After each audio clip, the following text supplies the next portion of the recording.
अस्सलामुअलैकुम। फैजी टॉक्स के साथ हाजिर हैं। मैं आपका दोस्त ज़िशान हनीफ और मेरे साथ है फैज़ान फ़ारूक। तो आज हम स्टार्ट करेंगे फ़खर ज़मान पे, जो आज काफ़ी डिस्कशन हुई, बहुत इशू को उठाया गया उनके रन आउट के हवाले से। बहुत सीनियर प्लेयर्स ने बहुत कुछ कहा, डिफेंस में कहा गया बहुत कुछ साउथ अफ्रीका की तरफ से। तो फैज़ान, आप क्या कहते हैं आप इस सब के बारे में?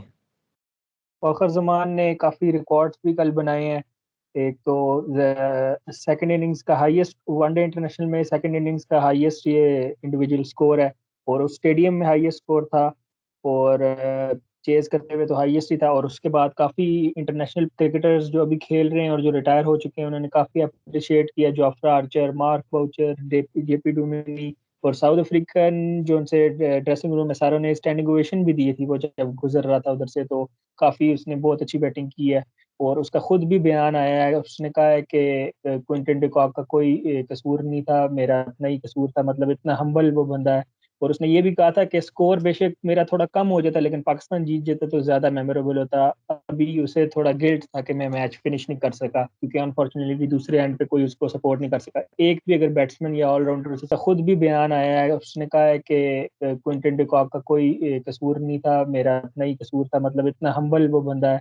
और उसने ये भी कहा था कि स्कोर बेशक मेरा थोड़ा कम हो जाता लेकिन पाकिस्तान जीत जाता तो ज्यादा मेमोरेबल होता। अभी उसे थोड़ा गिल्ट था कि मैं मैच फिनिश नहीं कर सका क्योंकि अनफॉर्चुनेटली दूसरे एंड पे कोई उसको सपोर्ट नहीं कर सका। एक भी अगर बैट्समैन या ऑलराउंडर उसे सपोर्ट करता तो मैच इजीली फिनिश कर सकता था। वो जिस तरह के फॉर्म में था वो अनस्टॉपेबल था। उसने आउट होना नहीं था जिस तरह वो हुआ आउट, इसके अलावा वो उसने आउट होना नहीं था जितना वो सेट था और जिस तरह उसे बॉल नजर आ रहा था।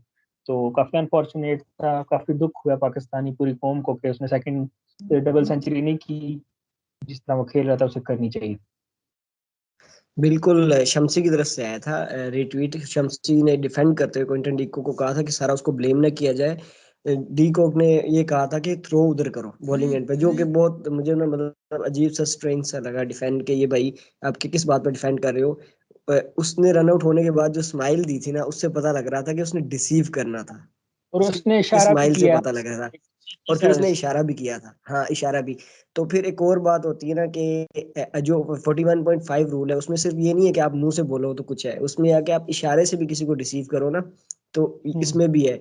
और पेनल्टी में ये होता था कि ये बॉल कंसिडर नहीं होनी थी, ठीक है। इस बॉल पे जो रन बनाया वो भी कंसिडर, और प्लस 5 रन थी, मीन 7 रन बगैर बॉल के, ठीक है। हम्म। ये 7 आप ऐड करो। और जो बहुमा के बहुमा हाथ से कैच उठ के गलत। कैप पे लगा, वो भी 5 रन मिलता था। तो हम्म। खैर, ये अगर होता तो ऐड तो कुछ मैच का शायद सीन ही और होता। खैर ये जो फखर भी है, खुद भी अब ये वॉक मैच। अवे करके हाँ, अगर वो अपना केस उससे करता जाके एम्पायर से बात करता तो हाँ शायद ये वो भी है कि खैर वो खुद ही वॉक अवे प्लेयर्स कर गया था। प्लेयर्स को हाउ नो ही नहीं है ना इतने रूल्स की। ये भी हो सकता है प्लेयर्स को हाउ नो नहीं है। प्लेयर नहीं तो आवाज उठानी थी यहाँ पे एम्पायर से, फिर एम्पायर अपील करनी थी। अब हम एम्पायर को भी इस पे ब्लेम नहीं कर सकते। खैर, थर्ड एम्पायर की गलती है ये, स्टैंडिंग एम्पायर की नहीं है। स्टैंडिंग एम्पायर से अपील ही नहीं की गई। बाकी खैर, हम हम्म। नेक्स्ट मैच की तरफ जाते हैं। नेक्स्ट मैच में 4 changes expected. Shadab Khan injured, वो तो बाहर होंगे। बाकी 3 क्या एक्सपेक्ट कर रहे हैं आप चेंजेस? बाकी एक्सपेक्ट मैं कर रहा हूँ कि आसिफ अली की जगह हैदर अली को चांस मिलेगा जहां तक मुझे लगता है। और हम्म। दानिश अजीज को मुझे लगता है कि वो रेस्ट देंगे और उसकी जगह नवाज की अपॉर्चुनिटी मिलेगी। और शादाब तो इंजर्ड हो गया, वो साउथ अफ्रीका और जिम्बाब्वे टूर से भी वो बाहर हो गया। उसकी जगह उस्मान कादर आ जाएगा। और उसके अलावा जो है मोहम्मद हुसनैन की जगह हसन अली को मौका मिलेगा। ये 4 मैं एक्सपेक्ट कर रहा हूँ। अब देखते हैं कि कल अ, बाबर आजम मेरे क्या मेरे डिसीजन। ख्याल से ना, नवाज ठीक है, लेकिन ये कि हम जो चीज देख रहे हैं ना कि हमारा मिडिल ऑर्डर बड़ा कोलैप्स कर रहा है, टोटली कोलैप्स कर रहा है। तो वहां पे हमें चाहिए कि इनफैक्ट दानिश अजीज की जगह मैं अगर प्रेफर करूं तो आप सरफराज को चांस दे देना चाहिए। क्योंकि दानिश अजीज सरफराज की सेम क्वालिटी के प्लेयर हैं, आप खिला सकते हो, ठीक है। हाँ, आप नवाज को ऐसा ऑलराउंडर के तौर पर खिला रहे हो, लेकिन अगर आपके 5 बॉलर पूरे हैं, जैसे आपके 3 फास्ट बॉलर प्रॉपर ओवर कराएंगे, फहीम आपका 10 ओवर अच्छे निकाल रहा है, और आप अगर उस्मान कादिर खिला रहे हो वो भी 10 कराएगा, तो फिर आपको एक्स्ट्रा की जरूरत नहीं है। एक्स्ट्रा तब आप खिलाते हो जब आपको लगे कि यार फहीम 10 ओवर नहीं करा सकता, उस्मान कादिर 10 ओवर नहीं करा सकता, फिर आप खिला सकते हैं। लेकिन जहां आप नवाज को खिला रहे हैं, मिडिल ऑर्डर में ऑलरेडी कोलैप्स कर रहे हैं, आप फिर नवाज एक ऑलराउंडर रख रहे हैं जिसपे कॉन्फिडेंस नहीं है कि 20 ओवर या 25 ओवर में टीम के 5 आउट हुए तो वो 50 ओवर तक खेल जाए। कॉन्फिडेंस नहीं है ना आपको इस वक्त, क्योंकि उसने अभी तक मेरे ख्याल से एक कंसीडर, मेरे नहीं ख्याल एक 50 भी किया हो। इवन फहीम का 28 बेस्ट है वनडे में। तो आप माइंड में क्या लेके बैठे हो कि हमारे ऑलराउंडर है, अभी तक परफॉर्म नहीं किया ना। ऑन पेपर भी ऑन फील्ड भी नहीं, वनडे में दोनों ने। तो अब मेरे ख्याल से सरफराज बेस्ट ऑप्शन है दानिश अजीज की जगह। बाकी हैदर अली और उस्मान कादिर और हसन अली आने चाहिए। ठीक है, जी।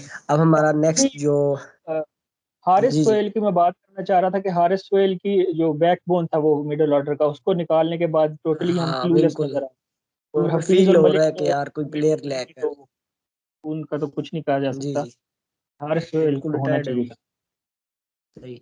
और हम नेक्स्ट की तरफ जाते हैं, हमारा जो आईपीएल और पीएसएल का कंपैरिजन है, कि हमने ये चीज ऑब्जर्व की है कि आईपीएल में बहुत बॉलर्स होते हैं, बॉलर्स महंगे बिकते हैं, पाकिस्तान में बैट्समैन महंगे बिकते हैं, पाकिस्तान की पिचेस ऐसी होती हैं यहाँ रन करना मुश्किल होता है। तो इस सब के बारे में क्या है, लोग बहुत कहते हैं, बहुत कंपैरिजन करते हैं। कोई जैसे डेल स्टेन ने कहा जी पीएसएल का स्टैंडर्ड अच्छा है, क्रिस मॉरिस ने पिछले दिनों कह दिया आईपीएल का स्टैंडर्ड अच्छा है, ये वो। तो बड़ी एक बहस है, तो इसके बारे में क्या कहते हो आप फिर? देखिए, बॉलिंग स्टैंडर्ड अगर देखा जाए तो पीएसएल का कोई मुकाबला नहीं है। वॉटसन दोनों लीग्स खेला है और उसने दोनों को कंपेयर करके कहा है कि पाकिस्तान सुपर हम्म लीग में बॉलिंग का स्टैंडर्ड हाई है, क्योंकि ऑब्वियसली हर टीम में दो ऐसे बॉलर हैं जो 150 क्लिक करते हैं बॉलिंग। जिस तरह हर टीम आप देख लें, हसनैन नसीम हो गए कोयटा में, हारिस और शहीन हो गए, और इस तरह इस्लामाबाद की भी बॉलिंग बहुत डीप है। तो हर टीम में आपको तेज और फास्ट और अच्छे बॉलर मिलते हैं, तो बैटिंग बहुत टफ हो जाती है पाकिस्तान सुपर लीग में। और आईपीएल देखें, आईपीएल के मैचेस इंटरेस्टिंग भी होते हैं, हिटिंग भी होती है। तो डिफरेंस एक और ये भी आता है कि आईपीएल के जो उनसे फाइनल है ना, हर दफा वो इंटरेस्टिंग होता है। एक रन से कभी मुंबई जीत रही है चेन्नई बिल्कुल, से, कभी हाँ ये हाँ, हो रहा है, कभी वो। पीएसएल के आप देख ले, चारों फाइनल उठा ले, चारों वन साइडेड है, शुरू से लेकर आखिर तक सारे वन साइडेड मैचेस हुए हैं। और आईपीएल में थोड़ा ना मैचेस ज्यादा भी होते हैं, 60 मैचेस हैं, इधर पीएसएल में 34 या 36 हैं। तो आईपीएल में सुपर ओवर, दो सुपर ओवर वाला मैच भी हुआ है अभी। राहुल टेवाटाई है, उसने भी छक्के हम्म। मार के जो मैच जिताया। तो इस तरह के इंटरेस्टिंग मैचेस ज्यादा होते हैं क्योंकि क्रिकेट ज्यादा हो रही है। पीएसएल अभी नया है और अभी स्टैंडर्ड उसका इंक्रीज हो रहा है, अभी पाकिस्तान में आई है, उसके बाद अनफॉर्चुनेटली कोरोना की वजह से पोस्टपोन ही हुई जा रही है, लेकिन स्टैंडर्ड काफी उसका इंक्रीज हुआ है अभी पीएसएल का रिसेंटली। तो अभी इंशाल्लाह कंटिन्यू होगी तो हम काफी इंटरेस्टिंग क्रिकेट देखने को मिलेगी हम। तो फैजान भाई, जो मेरा कहना है कि मैं ये समझता हूँ कि पीएसएल और जो उसको आईपीएल को कंपेयर करना ऐसे जैसे आप बॉल और बैट को कंपेयर कर रहे हो। बिल्कुल। क्योंकि हमने हिस्ट्री हम हिस्ट्री उठा के देखें ना, तो इंडिया के पास ना एक अच्छा बॉलर, फास्ट बॉलर बड़ी मुश्किल से पैदा होता है। कि आप कह रहे हैं कि 5 से 6 साल बाद एक अच्छा क्वालिटी बॉलर आता है, जैसे बुमराह आया, बुमराह से पहले आपको बहुत मुश्किल से आपके पास ईशांत शर्मा होता था, ठीक है, उससे बहुत पहले आपके पास जहीर खान होता था। तो बड़ी मुश्किल से उनको एक 5 6 साल बाद बॉलर मिलता है। और हमारे पास यहाँ क्या होता है, 5 6 साल बाद एक अच्छा बैट्समैन मिलता है। जैसे बाबर आजम आया, बाबर से पहले ओडीआई की बात करें तो यूसुफ और यूनुस, सॉरी यूसुफ और इंजमाम होते थे।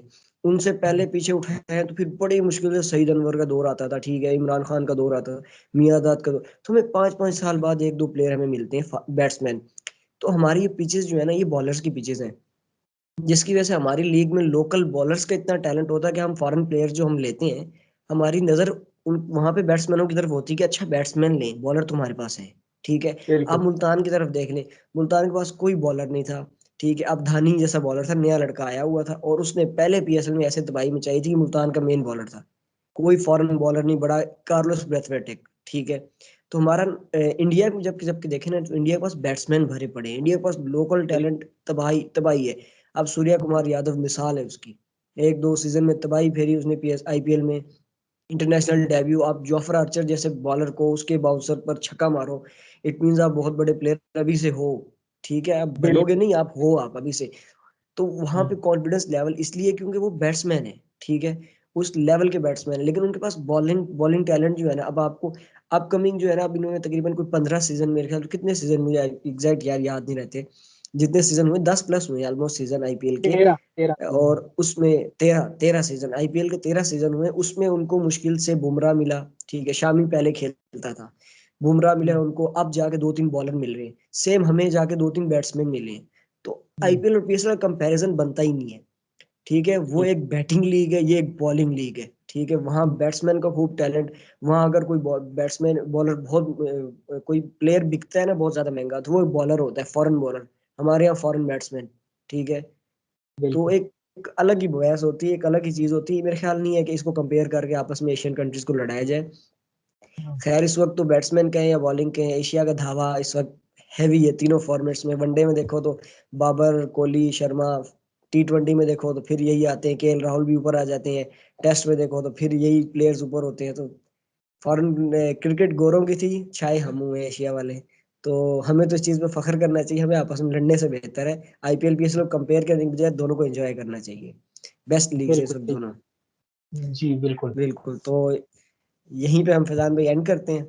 हम तमाम दोस्तों का शुक्रिया अदा करते हैं, बड़ी हेल्प कर रहे हैं, बड़े हमें व्यूअर्स हमारे सब्सक्राइबर बढ़ रहे हैं। हम कोशिश करेंगे कि हम और काम करते रहें, आप लोग सपोर्ट करें हमें, ऐसे ही काम करते रहेंगे। बहुत शुक्रिया।